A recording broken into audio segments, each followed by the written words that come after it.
Impala Bafokeng Platinum mine workers in Rustenburg in the northwest say they will not return to work until their demands are met. The mine workers are calling for mine management to withdraw suspension notices issued to some workers for their alleged involvement in the underground sit-in at the mine in December.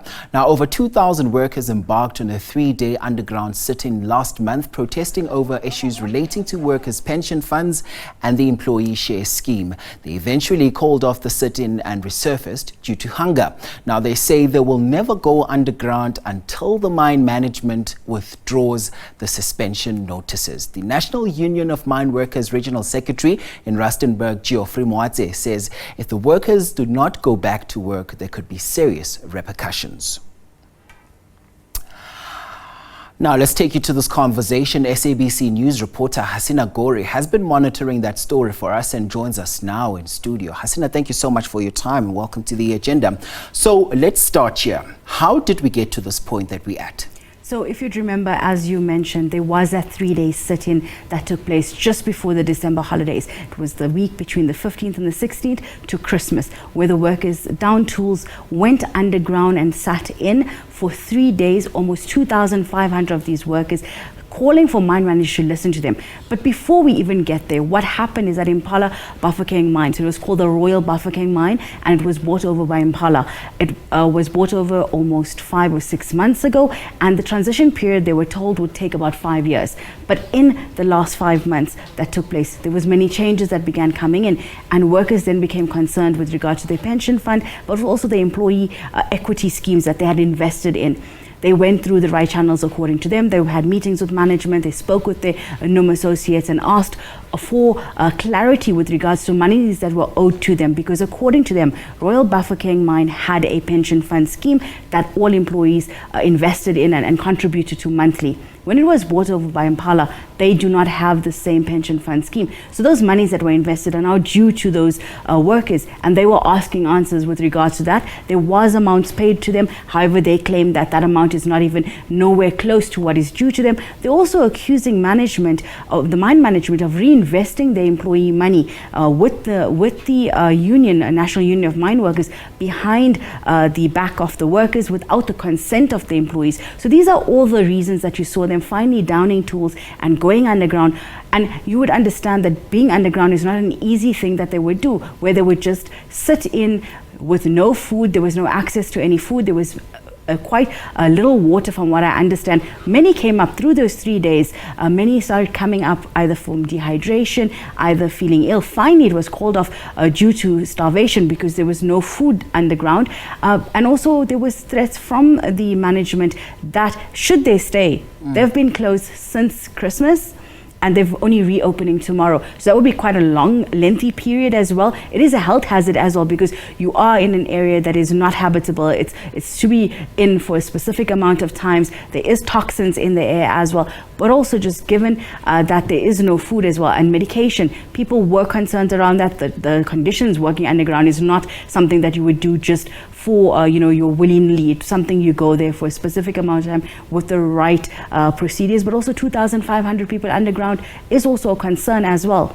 That's a large number, Hasina. And when we backtrack a bit to the reinvesting allegations that were made, what are the unions saying to these allegations? So according to the union and mine, they said that there have been protocols, there have been conversations, that all that been done was done in consultation with the employees. But they're claiming otherwise. They're claiming that even the amount paid back to them, that they had gone to SARS when that money was paid to them, because they had thought that a lot of tax was taken, and they were told that no, this was an amount given to them by the employees. So there's concerns around that money, and that they feel that they've been shortchanged of what was due to them as workers. And do you get a sense that there now becomes this miscommunication between the workers and the unions, who, by the way, supposed to be representing the very same workers? Do they still have confidence in the unions? What I've heard when we were on the ground last December was that there's no confidence in their union. They feel that the union is now working with management, that it has left the workers behind, that they were not present during that strike as well. if you'd remember correctly, that strike was actually deemed illegal. It was an unprotected strike. After the strike actually ended, there was a Labour Court decision that also ruled that as well. And that's why we've seen the action being taken by the Impala mine as well, because there had been warnings to any employer that should they take part in the sit-in, should they even arrange or be someone who was part of the organization, they could face either suspension or dismissal. And those are now the concerns that are coming out, that many workers have found themselves now suspended over the holiday time or let off. Night shift is expected to start this evening. What are we likely to see happening? So are they going to go back to work?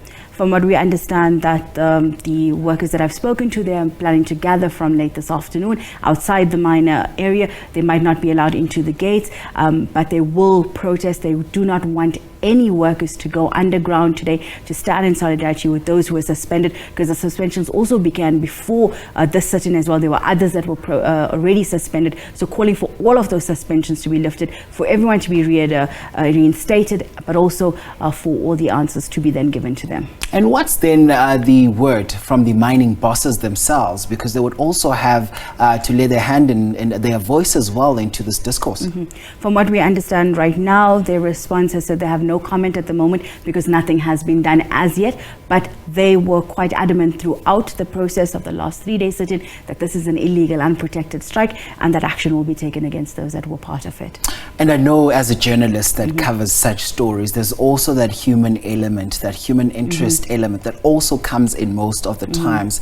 With your engagement with some of the mine workers, what are you picking up with this particular struggle that they're facing right now? So what we saw is that this community lives out within that area as well. There's a community of people. We saw through those 3-day strikes, we saw the family members, the wives of those that were sit-in underground. They said many of them actually didn't know that their husbands were going to be part of the sit-in. They left for work as normal, told them that they will be back for that evening, and then they hear that the husband has not come up. So there was a lot of concerns from them. It's showing that it's a community that has families reliant on it. So we spoke with a lot of them that said now they're concerns that.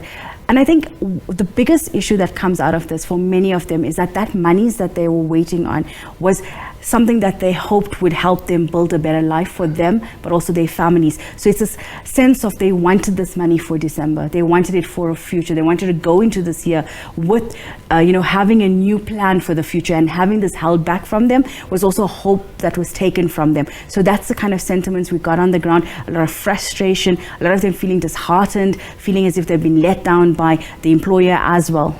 And who are they feeling should be held accountable for all of this?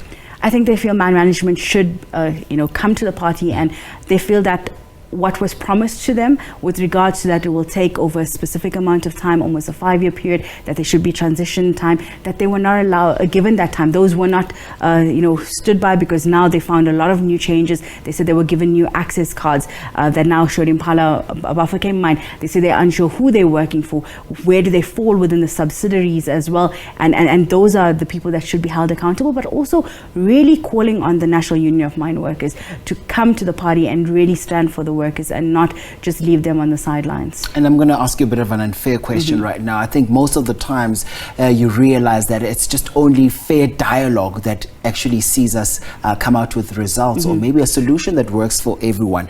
What do you think we should be seeing, particularly in this particular impasse? I think at the impasse we're at, as you say, communication extremely key at this point.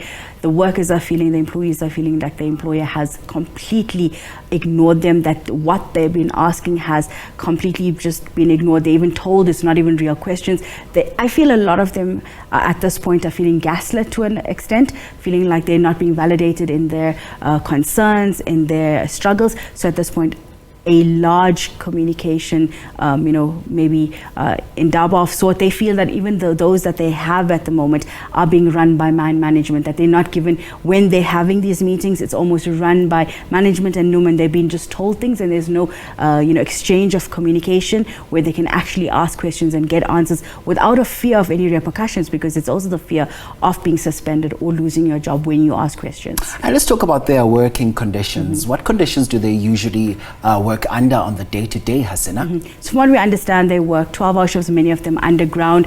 Many of them, it will be quite harsh conditions. You know, there are concerns around just the conditions of mine workers, the health of it as well. But at this specific mine that we did see, they did have a medical center that was set up. You know, a lot of the concerns around mining workers is around their health, you know, tuberculosis and other such you know, diseases that do come from working underground in those areas with lack of oxygen at certain places, and with just being introduced to so many toxins. Those are the concerns. But I did not hear specifically in this mine any really concerns around their poor working conditions. They have not raised that in this specific mine. Hasina, Gori, thank you so much.